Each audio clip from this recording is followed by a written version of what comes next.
Hello, dear friends, dear students, good morning to all of you. I am here, Lalit Kumar P. Bhaiya, Associate Professor, Electronics and Telecommunication Department, Bharati College of Engineering and Technology, Durg.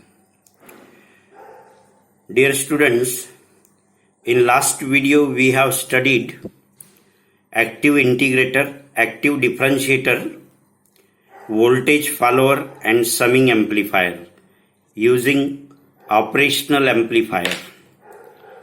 The details also we have studied circuit diagram, its derivations, and one or two numericals we have seen about this circuit. Let us move ahead. As per your syllabus, you have the instrumentation amplifier, Schmitt trigger and rectifiers, that is precision rectifiers.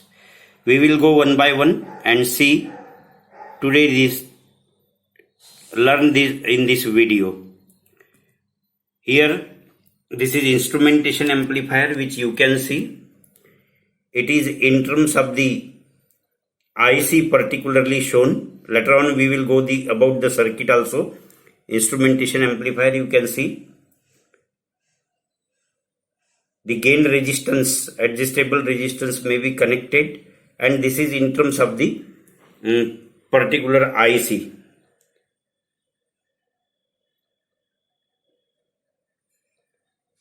Instrumentation amplifier. Common mode rejection ratio, that is CMRR. As CMRR increases, common mode signal reduces, common mode gain decreases to 0. That will be very beneficial to avoid the distortions due to common mode signals. This is we have seen for the differential amplifier. V0 is equal to AD into V non-inverting minus V inverting plus 1 by 2. This is AC into V non-inverting plus, that means V0 is equal to AD into VD plus AC into VC. VC is the common mode signal and AD is the differential mode gain. And the CMRR is given by this 20 log of to the base 10 AD upon AC, that we have already seen in the differential amplifier. Let us see the further of the differential amplifier is the instrumentation amplifier, which is used in the instrumentation system. An instrumentation amplifier is a type of differential amplifier that has been outfitted with input buffers, which eliminates the need for input impedance matching and thus makes the amplifier particularly suitable for use in measurement and test equipment. Additional characteristics include very low DC offset, low drift, low noise, very high open loop gain, very high common mode rejection ratio, and very high input impedances. These are the characteristics of the instrumentation amplifier. Instrumentation amplifier are used where we require the great accuracy and stability. Although the instrumentation amplifier is usually shown schematically identical to the standard op-amp, the electronic instrumentation op-amp is almost always internally composed of 3 op-amps. This you can see, this is the operational amplifier symbols, and this is the instrumentation amplifier you can see here. These are the 2 buffers used here. This is the non-inverting amplifier, this is also non-inverting amplifier, and this inverting terminal is connected through this resistance R1. This is R1 same resistance. This is adjustable resistance gain, variable resistance, and here is a difference amplifier. This is non-inverting terminal R2 R3 potential divider, and this is R2 R3, and this is output. So this is the instrumentation amplifier using 3 op-amps which is in your syllabus also, which you have to study. You can also make the instrumentation amplifier using the two op-amp. This you can see here. These are the two buffers shown, and this is the circuit of the instrumentation amplifier. The single resistor or gain between the two inverting inputs. This is inverting input, this is inverting input, and this is the gain resistance. Inputs is a elegant method to increase the differential mode gain of the buffer pair while leaving the common mode gain equal to 1. So common mode gain reduces and differential gain increases using this buffer. This is the gain of the instrumentation amplifier. V output upon V2 minus V1. This is V output, this is V2, and this is V1. Both are the inputs. So V out upon V2 minus V1 is equal to 1 plus twice R1 by RG. RG means this gain adjustment resistance into R3 by R2. This is R3 and this is R2. For this gain, this resistance and this resistance must be same. This R2 must be same. And this R1 must be same. So this V out upon Vd is equal to 1 plus twice R1 upon Rg into R3 by R2. A set of switch, selectable resistors or even a potentiometers can be used for Rg, that is our gain, providing easy changes to the gain of the circuit without the complexity of having a switch match pairs of resistors. The ideal common mode gain of an instrumentation amplifier is 0.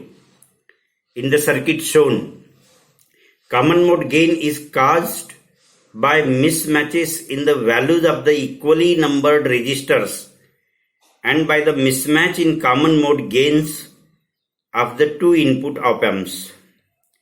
Obtaining very closely matched resistors is a significant difficulty in fabricating this circuit, as it's optimizing the common mode performance of the input of the op-amp. So this is about the instrumentation amplifier.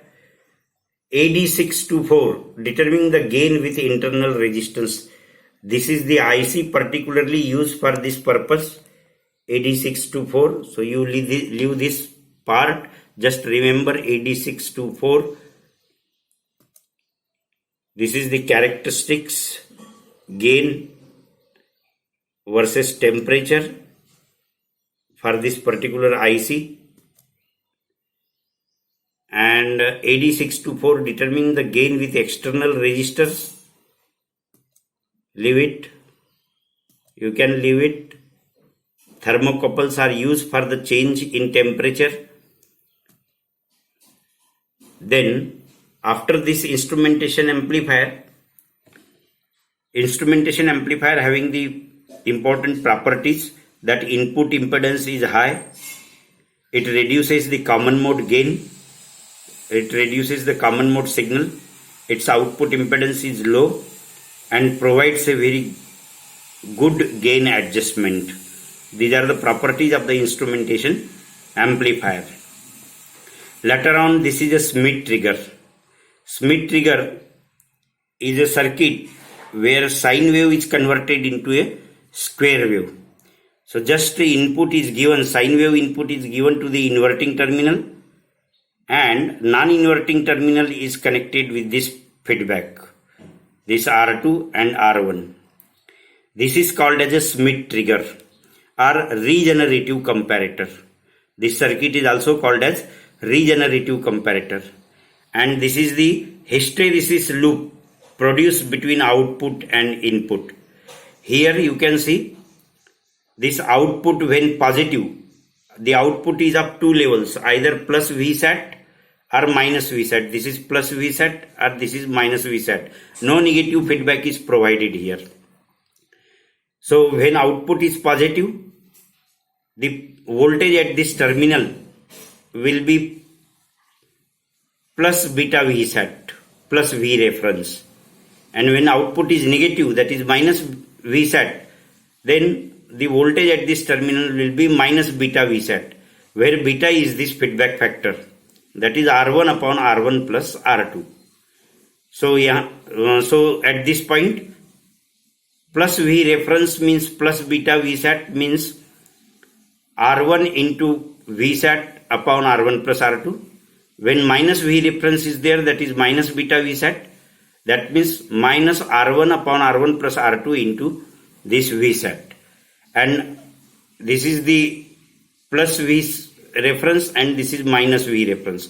So output changes from plus Vsat to minus Vsat when input just crosses this plus beta Vsat. And from minus Vsat to plus beta Vsat, minus Vsat to plus Vsat changes when output crosses more negative than minus beta Vsat. This plus beta Vsat is called as the upper threshold point or upper trigger point or upper threshold voltage. And minus beta Vsat is called as the lower trigger point or lower threshold voltage. So upper threshold voltage is this one, Vsat into R1 upon R1 plus R2, and lower threshold voltage is this one, minus Vsat into R1 upon R1 plus R2. So this is called as a hysteresis, and the hysteresis loss, that is V hysteresis voltage, will be equal to plus beta Vsat minus beta Vsat. That means it is twice beta Vsat. This is the hysteresis voltage. So this is in Schmitt trigger.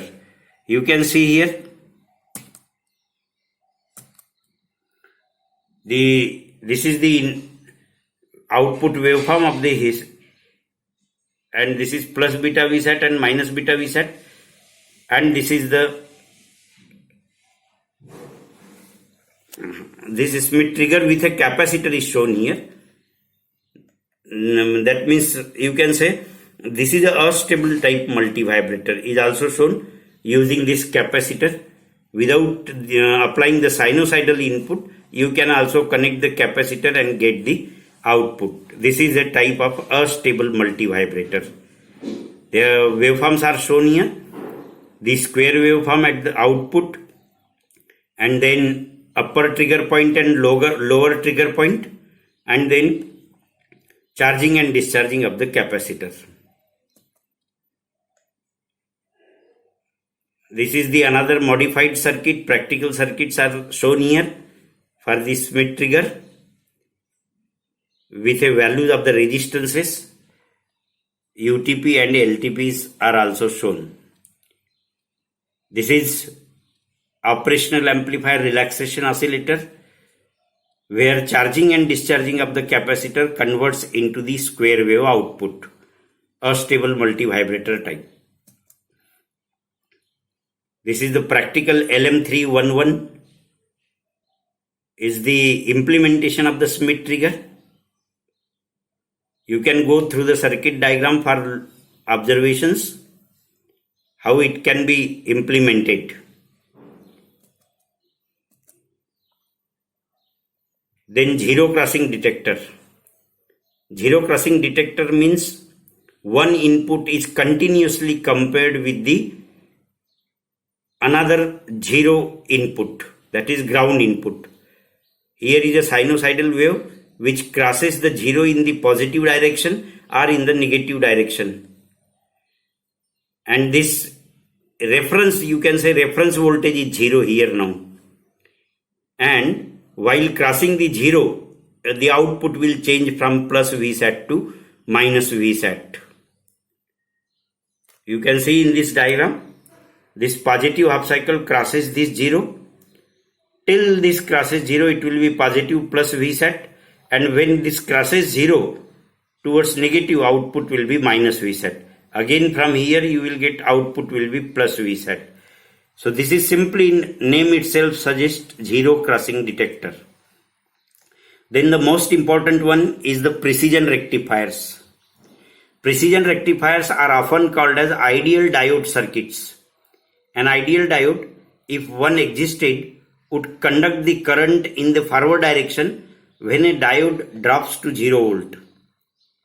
A real diode requires 0.7 volt or 0.3 volts to conduct. So if you need to rectify a 100 millivolt peak to peak, that means less than 0.7 volt or 0.3 volt of AC signal, a real diode can't do it, because real diode requires the conduct after the 0.7 or 0.3 volt. So rectification below 0.7 or 0.3 volt, it is not possible. And hence precision rectifiers are used to rectify the input below this 0.7 volt or 0.3 volt. That is, let us say from 0 volt, it will try to rectify. This is the rectifier, half wave rectifier. You can see here circuit diagram of precision half wave rectifier. This is the input signal here. Non-inverting is grounded, diode D2 and D1, and this resistance is there. When positive half cycle goes, the diode D1 will be reverse bias, while this negative input will be positive here, inverted, and that diode positive input will be negative here and D2 will be forward bias. So this circuit will be in closed loop like this, and D2 will act as a closed switch. So you will get the output as a negative output when this is positive, and when this input is negative, the D1 will be forward bias and D2 will be reverse bias. So you will get the zero output because this will be open switch. So no output you will get here across this RL. So here this output is 0. Again in positive half cycle you will get this output, in negative half cycle this is 0. So this is called as a precision half wave rectifier, because diode does not require 0.7 or 0.3 volt to conduct this diode, because it is automatically in forward bias when it is in closed loop, and hence it is called as a precision rectifier. This is half wave rectifier, which I have already told you the operation of this half wave rectifier. The inverting amplifier is covered into an ideal linear precision half wave rectifier by adding these two diodes. This is the circuit diagram. You can go through this diagram and detail of the half wave rectifier. Operation is very simple. This operation is also shown here. The load is modeled by a resistor RL and must always be resistive. If the load is a capacitor, inductor, voltage or current source, then output voltage will not equal to 0. This is the input and output waveforms by considering the practical value, 2 volt peak, and you can see the half wave rectified here. So this is half wave rectifier. And now this is a full wave precision rectifier with equal resistors are used here. Here 2 op-amps are used and 2 diodes. You can see the connection. This is the amplifier A shown here for the full wave rectifier. And this is the supply given to this rectifier. Or you can also have the input here. In place of this, you can use the sinusoidal input, and output is load resistance, and all these resistances are same. One time one diode will conduct, other time other diode will conduct, and you will get the difference voltage here, and output will be rectified. In both cycle of the input, you will get the difference here and output. That means the first type of precision full wave rectifier or absolute value circuit is this one, which uses 2 operational amplifier and 2 diodes. This is the input and output waveform, input, and this is the output waveform, full wave rectified here, shown here. And this is the characteristics. One more, this is the precision rectifiers. This is instrumentation quality differential amplifier. We have already seen instrumentation amplifier using 3 op-amp. So this is the first stage of the instrumentation amplifier, and this is the second stage of the instrumentation amplifier called as the difference amplifier, and this is the gain here. So this instrumentation amplifier is also important. Instrumentation amplifier using 3 op-amps. This circuit diagram we have already seen of the instrumentation amplifier using 3 op-amps.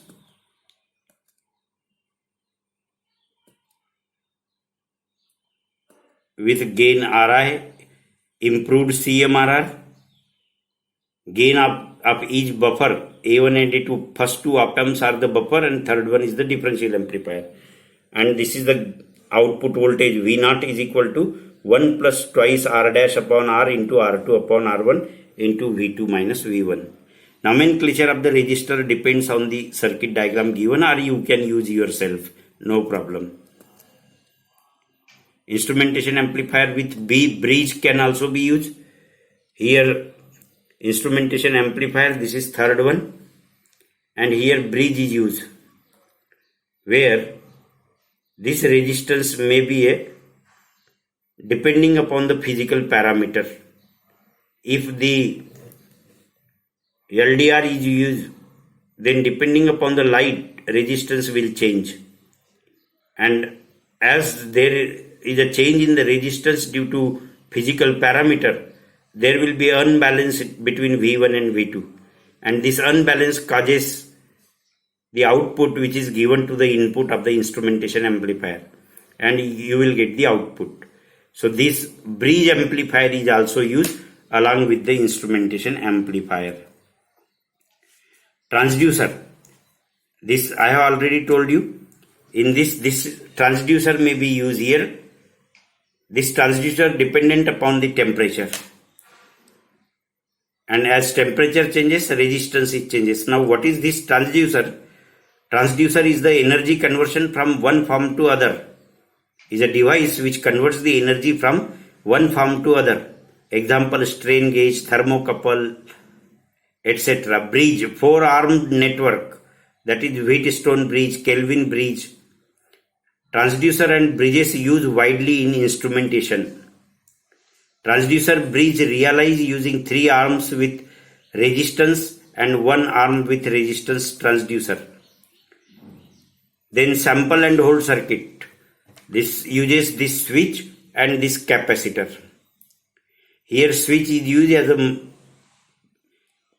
MOSFET, and this is capacitor, and this is a buffer amplifier. So what will happen when switch control voltage is given, gate control voltage is given, then switch will be on and capacitor will charge, and when gate control is removed, capacitor till then holds the particular voltage and then it will be discharged. Again switch will be closed and capacitor will charge.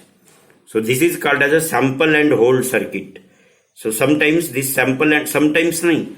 Most of the times this sample and hold circuit are used to take the samples of the input signal. So these circuits are in your syllabus. You just go through the circuit, dear friends, and do proper studies from the books also. If you need any help, you can ask me at any time on any platform. You can also call me for your difficulties. Thank you very much for listening this video. Next time we will go for the another topic of your syllabus. Thank you very much.